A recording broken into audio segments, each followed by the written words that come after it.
Hi, boys and girls. If you haven't done so already, make sure you scan the QR code and you listen to the story Encyclopedia of Places. Now what you're going to do is you're going to pick one place. Now it can't be the beach because Miss Jensen picked the beach, but you can pick the desert or the tundra or any of the places you learned about. You're going to take a picture of one of the places and put the book back because there's only one copy of the book, so you have to share it with the whole class. So take a picture of your favorite place so you have all that information, and let's get writing. You need this paper and your Fix-It-Up checklist.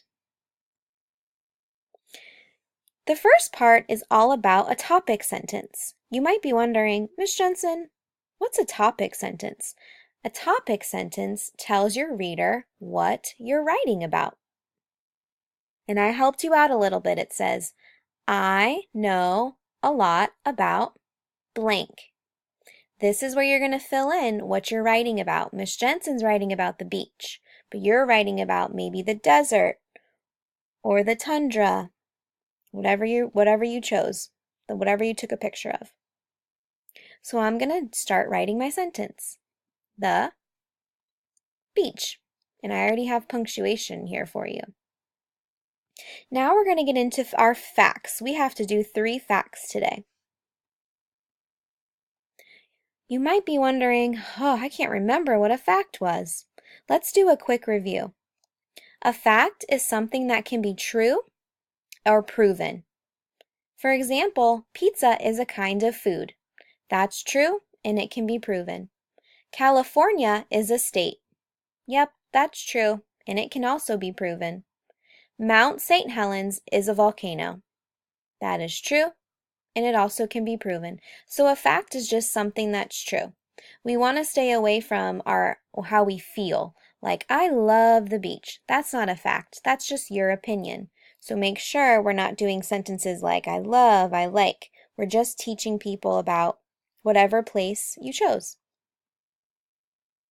My first fact says they can, and I added the word provide. It's a big word and it's a magic E word.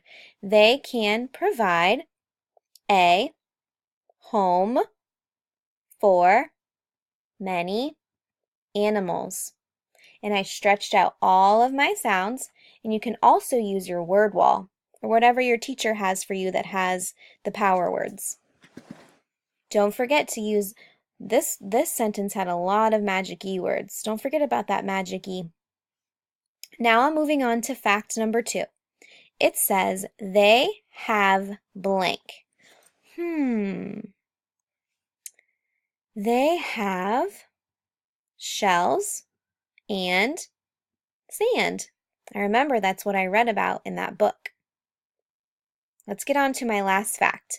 It says they are blank. I noticed it talked about some plants that are on the beach.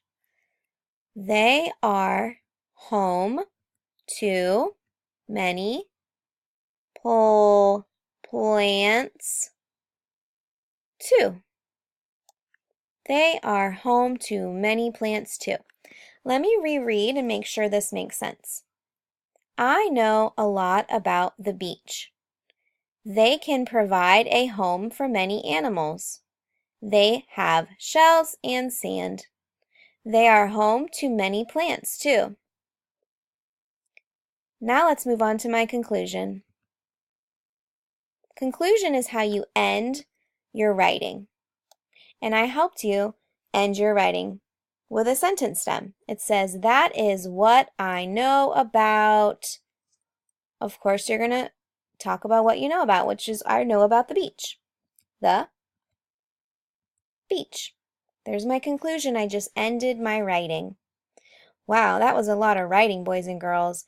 We taught our readers all about the beach. Something that the beach has, what the beach is, what the beach can do. Wow. Great job, guys. Let's get to our Fix-It-Up checklist. Here it is. Did I begin with an uppercase letter? Yep. Did I have punctuation? Yep. Did I stretch out my words like a stretchy snake? Yep. Is my handwriting neat? You betcha, I stayed on the line, and my writing isn't too big or too small, it's just right. Have finger spaces? It makes sense, and I even reread it to make sure it made sense. Now what I can do is add a picture on the back, a beautiful picture of the beach. Have fun, boys and girls.